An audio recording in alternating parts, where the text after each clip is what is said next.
ವೀರಶೈವ ಲಿಂಗಾಯತ ಪ್ರತ್ಯೇಕ ಧರ್ಮದ ಕೂಗು ಮತ್ತೆ ಮುನ್ನೆಲೆಗೆ ಬಂದಿದೆ. ಶನಿವಾರ ಮತ್ತೆ ಭಾನುವಾರ ದಾವಣಗೆರೆಯಲ್ಲಿ ನಡೆದಂತಹ ಆ ಮಹಾ ಅಧಿವೇಶನದಲ್ಲಿ ಒಂದು ನಿರ್ಣಯಕ್ಕೆ ಬರಲಾಗಿದೆ. ಸುಮಾರು 8 ನಿರ್ಣಯಗಳನ್ನು ತೆಗೆದುಕೊಂಡಿದ್ದಾರೆ. ಅದರಲ್ಲಿ ಬಹಳ ಪ್ರಮುಖವಾಗಿ ಹಿಂದೂ ಧರ್ಮದ ಉಪಜಾತಿ ಅಂಥೇಳಿ ನಮ್ಮನ್ನ ಪರಿಗಣಿಸಬೇಡಿ, ನಮ್ಮದು ಪ್ರತ್ಯೇಕವಾದದ್ದು, ಪರ್ಯಾಯವಾದದ್ದು, ಹಿಂದೂ ಧರ್ಮಕ್ಕೆ ಪರ್ಯಾಯವಾದದ್ದು ನಮ್ಮದು ಅಂಥೇಳಿ ತೀರ್ಮಾನಕ್ಕೆ ಒಂದು ಮಹತ್ವದ ನಿರ್ಣಯವನ್ನು ಮಾಡಿದ್ದಾರೆ. ಇದು ಈಗ ರಾಜಕೀಯವಾಗಿ ಚರ್ಚೆಗೆ ಕಾರಣ ಆಗಿದೆ. ಅದರಲ್ಲೂ ಕೂಡ ಧರ್ಮದ ಕಾಲಂನಲ್ಲಿ ಹಿಂದೂ ಮತ್ತು ಉಪಜಾತಿ ಅಂಥೇಳಿ ಬರೆಯಬೇಡಿ, ವೀರಶೈವ ಲಿಂಗಾಯತ ಎಂದೇ ಬರೆಯಬೇಕು ಅಂಥೇಳಿ ನಿರ್ಣಯ ಮಾಡಿದ್ದಾರೆ. ದಾವಣಗೆರೆ ವೀರಶೈವ ಮಹಾ ಅಧಿವೇಶನದಲ್ಲಿ ಈ ನಿರ್ಧಾರ ಮಾಡಿದ್ದಾರೆ. ಮುಂದಿನ ಜನಗಣತಿಯ ವೇಳೆ ಹಿಂದೂ ಬಳಸದಂತೆ ನಿರ್ಣಯಕ್ಕೆ ಬಂದಿದ್ದಾರೆ. ಮಹಾಸಭೆಯಲ್ಲಿ ಶಾಮನೂರು ಶಿವಶಂಕರಪ್ಪನವರು ನಿರ್ಣಯವನ್ನು ಓದಿದ್ದಾರೆ.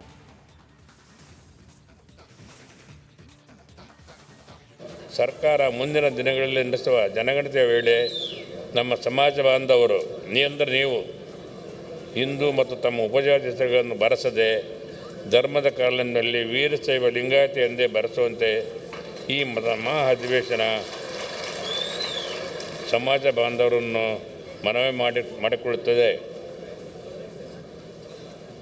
6 ಎಲ್ಲ ರೈತರಿಗೆ ಅನುಕೂಲ ಆಗುವಂತೆ ರಾಜ್ಯದ ಎಲ್ಲ ನೀರಾವರಿ ಯೋಜನೆಗಳನ್ನು ರೂಪಿಸಿ ಅನುಷ್ಠಾನಗೊಳಿಸಲು ಈ ಮಹಾ ಅಧಿವೇಶನದಲ್ಲಿ ಸರ್ಕಾರವನ್ನು ಒತ್ತಾಯಿಸುತ್ತದೆ. 7 ರಾಜ್ಯದ ನಮ್ಮ ಸಮುದಾಯದ ಪ್ರಥಮ ಮುಖ್ಯಮಂತ್ರಿ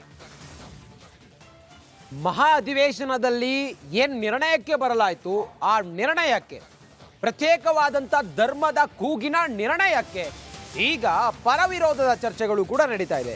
ಜಗದೀಶ್ ಶೆಟ್ಟರ್ ಅವರು ಹೇಳಿದ್ದಾರೆ, ಧರ್ಮದ ಹೆಸರಲ್ಲಿ ಸಮಾಜದಲ್ಲಿ ಒಡಕು ಬೇಡ ಅಂಥೇಳಿ ಮಾಜಿ ಮುಖ್ಯಮಂತ್ರಿ ಜಗದೀಶ್ ಶೆಟ್ಟರ್ ಹೇಳಿದ್ದಾರೆ.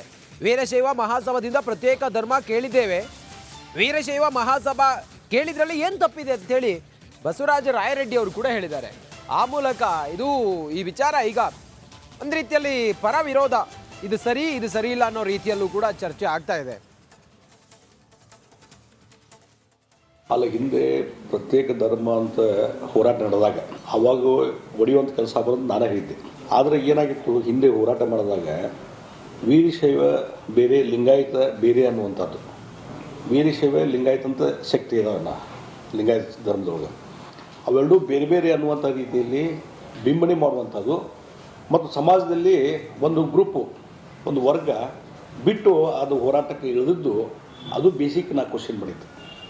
ವೀರಶೈವ ಲಿಂಗಾಯತ ಎರಡೂ ಒಂದಂತ ಇಟ್ಕೊಂಡು ಎಲ್ಲ ಗುರು ವಿರಕ್ತರು ಒಂದು ಕಡೆ ಸೇರಿ, ಎಲ್ಲ ಸಮಾಜದ ಪ್ರಮುಖರು ಒಂದು ಕಡೆ ಸೇರಿ ಇನ್ನು ಸ್ವತಂತ್ರ ನಾವು ಹಂಗಂದ್ರೆ ಪ್ರತ್ಯೇಕ ವೀರಶೈವ ಲಿಂಗಾಯತ ಪ್ರತ್ಯೇಕ ಧರ್ಮನ ಕೊಡಿ ಅಂತಲೇ ನಾವು ಕೇಳಿವಲ್ಲ, ಅದರಲ್ಲಿ ತಪ್ಪೇನಿಲ್ಲ. ವೀರಶೈವ ಲಿಂಗಾಯತ ಮಹಾಸಭಾದವರೇ ಕೇಳಿದ್ದಾರೆ, ಏನು ತಪ್ಪಿದೆ ಅದಕ್ಕೆ? ಹಿಂದೂಗಳ ಈ ವೈದಿಕ ವ್ಯವಸ್ಥೆ ಏನಿದೆ, ಮನು ಶ್ರೇಣೀಕೃತವಾದಂಥ ವ್ಯವಸ್ಥೆ ಏನಿದೆ, ಅದರ ಬದಲಾಗಿ ಇದು ಪರ್ಯಾಯಕ್ಕೆ ಬಂದಂಥ ವ್ಯವಸ್ಥೆ ಇದು. ಅದಕ್ಕೆ ಇದನ್ನು ಪ್ರತ್ಯೇಕ ಧರ್ಮ ಅಂತ ಎಲ್ಲರೂ ಪರಿಪಾಲನೆ ಮಾಡಿದ್ರೆ ಏನು ತಪ್ಪು? ಮತ್ತಷ್ಟು ಮಾಹಿತಿಯೊಂದಿಗೆ ನನ್ನ ಸೀನಿಯರ್ ಕಲೀಗ ವಿಜಯ್ ಈಗ ಲೈವ್ ಕನೆಕ್ಟ್ ಆಗಿದ್ದಾರೆ. ವಿಜಯ್, ಪ್ರತ್ಯೇಕ ಧರ್ಮದ ಕೂಗು ನಿನ್ನೆ ಸಮಾವೇಶ ಆದ ನಂತರ ದೊಡ್ಡ ಮಟ್ಟದಲ್ಲಿ ಈಗ ಕೂಗು ಮಾರ್ಧನಿಸ್ತಾ ಇದೆ, ಪರವಿರೋಧದ ಚರ್ಚೆ ಕೂಡ ಇದೆ. ಏನು ವಿವರ ಇದೆ ಲೇಟೆಸ್ಟ್ ಆಗಿ ವಿಜಯ್? ರಂಜಿತ್, ಸರ್ಕಾರಕ್ಕೆ ಮತ್ತೆ ಧರ್ಮ ಸಂಕಟ ಎದುರಾಗಿರುವಂಥದ್ದು ಏನು ನಿನ್ನೆ ನಡೆದಂತಹ ವೀರಶೈವ ಲಿಂಗಾಯತ ಸಮುದಾಯದ ಮಹಾ ಸಮ್ಮೇಳನದಲ್ಲಿ ಪ್ರಮುಖ ನಿರ್ಧಾರಗಳನ್ನು ಕೈಗೊಂಡಿರುವಂಥದ್ದು. ಅದರಲ್ಲಿ ಬಹಳ ಪ್ರಮುಖವಾದ ನಿರ್ಧಾರ ಏನು ಪ್ರತ್ಯೇಕ ಲಿಂಗಾಯತ ಧರ್ಮ ಸಂಬಂಧಪಟ್ಟಂತೆ ಏನು ಸಮುದಾಯದ ಧರ್ಮ ಏನಿದೆ ಆ ಕಾಲಮನ್ನು ಹಿಂದೂ ಬದಲಾಗಿ ಧರ್ಮ ಲಿಂಗಾಯತ ಅಂತ ಪದ ಬಳಸಬೇಕು ಅಂತ ಶಿಫಾರಸನ್ನು ಮಾಡಿರುವಂಥದ್ದು. ಇದು ಪ್ರತ್ಯೇಕ ಧರ್ಮ ಸಂಬಂಧಪಟ್ಟಂತೆ ಮತ್ತೆ ಕೂಗನ್ನು ಎದ್ದಿರುವಂಥದ್ದು. ಈ ಹಿಂದೆ ಸಿದ್ದರಾಮಯ್ಯ CM ಆದಾಗ ಈ ರೀತಿ ಒಂದು ಶಿಫಾರಸನ್ನು ಅಥವಾ ಈ ರೀತಿ ನಿರ್ಧಾರವನ್ನೇ ಮಾಡುವ ಮೂಲಕ ಭಾಳ ಎಫೆಕ್ಟ್ ಆಗಿತ್ತು. ಈಗ ಮತ್ತೆ ಪ್ರತ್ಯೇಕ ಲಿಂಗಾಯತ ಧರ್ಮದ ಕೂಗು ಎದ್ದಿರುವಂಥದ್ದು. ಇದಕ್ಕೆ ಸಂಬಂಧಪಟ್ಟಂತೆ ಈಗ ಮುಖ್ಯಮಂತ್ರಿ ಸಿದ್ದರಾಮಯ್ಯ ಅಥವಾ ಸರ್ಕಾರ ಏನು ತೀರ್ಮಾನ ಕೈಗೊಳ್ಳುತ್ತೆ ಅನ್ನೋದನ್ನ ನೋಡ್ಬೇಕು. ಯಾಕಂದರೆ ಮುಂದಿನ ದಿನಗಳಲ್ಲಿ ಜಾತಿ ಜನಗಣತಿ ಹೊಸದಾಗಿ ಮಾಡಬೇಕಂತ ಒತ್ತಾಯ ಬಂದಿರುವಂಥದ್ದು. ಅದರ ಜೊತೆಗೆ ಆ ಒಂದು ಕಾಲಂನಲ್ಲಿ ಪ್ರತ್ಯೇಕವಾಗಿ ಹಿಂದೂ ಧರ್ಮದ ಬದಲು ಏನು ಲಿಂಗಾಯತ ಅಂತ ನಮೂದು ಮಾಡಬೇಕಂತ. ಆದರೆ ಇದು ಸಾಧ್ಯನಾ ಅನ್ನೋದು, ಯಾಕಂದ್ರೆ ಇದರಲ್ಲಿ ಪರ ವಿರೋಧ ಚರ್ಚೆ ಇರುವಂಥದ್ದು ಮತ್ತು ಪಕ್ಷದಲ್ಲೇ ಕೂಡ ಇದು ಸಂಬಂಧಪಟ್ಟಂತೆ ಒಮ್ಮತ ಇಲ್ಲ. ಇದು ಒಂದು ಸಮುದಾಯದ ಸಂಬಂಧಪಟ್ಟಂತೆ ತೀರ್ಮಾನ ತೆಗೆದುಕೊಂಡಿರುವಂಥದ್ದು, ಶಿಫಾರಸು ಮಾಡಿರುವಂಥದ್ದು. ಇದನ್ನು ಸರ್ಕಾರ ಒಪ್ಪುತ್ತಾ ಅನ್ನೋದು ಸದ್ಯಕ್ಕಿರುವಂಥ ಪ್ರಶ್ನೆ. ಒಂದಂತೂ ಬಹಳ ಸ್ಪಷ್ಟ, ಈ ನಿರ್ಧಾರ ಸಂಬಂಧಪಟ್ಟಂತೆ ಮುಖ್ಯಮಂತ್ರಿ ಸಿದ್ದರಾಮಯ್ಯರು ಕೂಡ ಎರಡೆರಡು ಬಾರಿ ಯೋಚನೆ ಮಾಡಬೇಕಾದಂಥ ಪರಿಸ್ಥಿತಿ ಬಂದಿರುತ್ತೆ. ಯಾಕೆಂತಂದ್ರೆ ಈ ಹಿಂದೆ ಇದೇ ವಿಚಾರಕ್ಕೆ ಕೈ ಹಾಕಿ ಸುಟ್ಕೊಂಡಿರುವಂಥ ಉದಾಹರಣೆ ಇರುವಂಥದ್ದು. ಈಗ ಮತ್ತೊಂದು ರೀತಿಯಲ್ಲಿ ಇದು ಬಹಳ ಚರ್ಚೆಯ ವಿಚಾರ ಆಗಿರುವಂಥದ್ದು. ಅದು ಖುದ್ದು ನಿನ್ನೆ ಮಹಾಸಮ್ಮೇಳನದಲ್ಲಿ ಈ ನಿರ್ಧಾರ ಕೈಗೊಂಡಿರುವಂಥ ಹಿನ್ನೆಲೆಯಲ್ಲಿ ಇದಕ್ಕೆ ಸಿದ್ದರಾಮಯ್ಯ ಅವರು ಸಮ್ಮತಿ ಸೂಚಿಸ್ತಾರಾ ಅನ್ನೋದು ಸದ್ಯಕ್ಕಿರುವಂಥ ಕುತೂಹಲದ ವಿಚಾರ. ರಂಜಿತ್, ಓಕೆ, ಥ್ಯಾಂಕ್ ಯು ನಿಮ್ಮೆಲ್ಲ ಮಾಹಿತಿಗಾಗಿ ವಿಜಯ್.